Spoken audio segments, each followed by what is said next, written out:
exertion to spread the love of country and fire freedom throughout America until a more general and organized government be established in this province.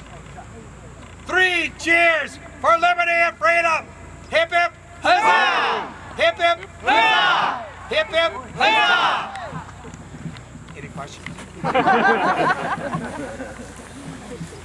Is this not treason? That depends, sir. Is this treason? Against the British. Well, yes. Treason to the king? To the king, yes. But we've had enough of the king! Huzzah! We've had enough of the parliament! Huzzah!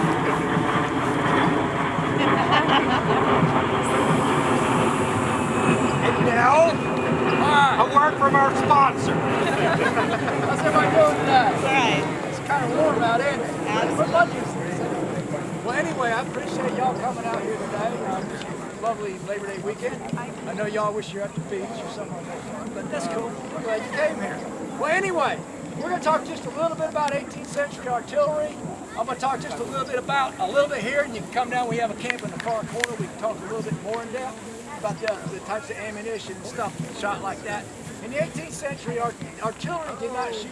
I got earplugs in, so you might have. I'll take them out for the picture, so you don't have to read things there. I got stuff coming out of my ears. Well, anyway, in the 18th century, they did not have exploding cannons. Cannons, they shot. They shot. That was one was solid shot, and the cannons were classified by the weight of the solid shot.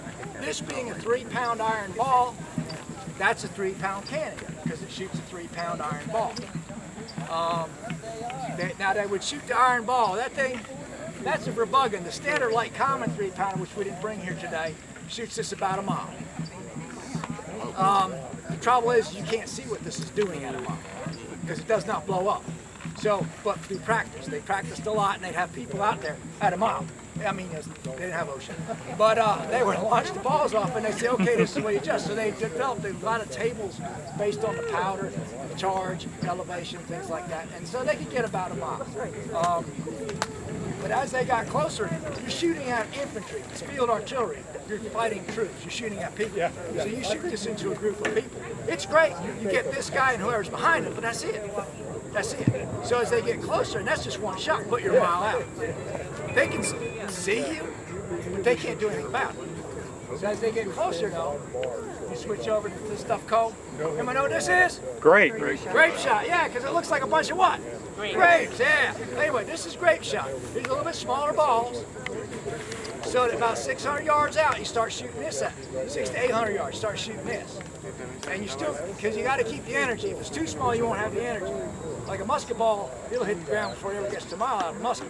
That's why we got the big 3-pound cannonball. But as they get to 600, 800 yards, you start shooting this. Now when we hit somebody, now it's like a shotgun.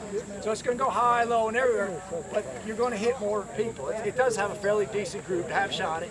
So you're going to hit more than the person behind that. You're going to hit several of them. Then as they get to 400, 600 yards, you have this, and this is called canister shot. And canister shot's full of, in this particular size gun, it's full of musket balls. So when you shoot it, you're shooting and you can think of it like slugs is the solid shot, buckshot is the grape shot, and shot is the canister shot. Except the canister shot's the size of a 12-gauge slug, basically. So you got a whole bunch of 12-gauge slugs flying down range. And that's your bird shot. Well, anyway, and that's the kind of shot. None of it blew up. There were some things that did blow up. They were called mortars and howitzers, and they shot bombs. They didn't shoot them. They lobbed them. Well, if you come down there, well, I could talk to you a little bit about it. You know, bomb, the idea was you had a fuse, you stuck it in a mortar, and it popped it up. And so it didn't, because if you shot it out of the cannon, a hollow iron ball would bust like an egg and it would blow up.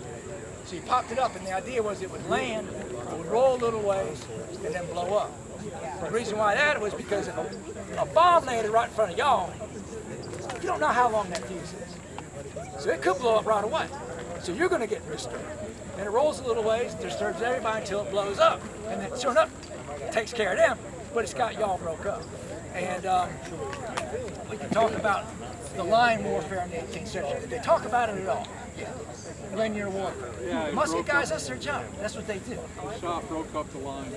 Exactly. And then they talk about how important the lines were in the 18th century. I tell you what, give me 12 volunteers right out here.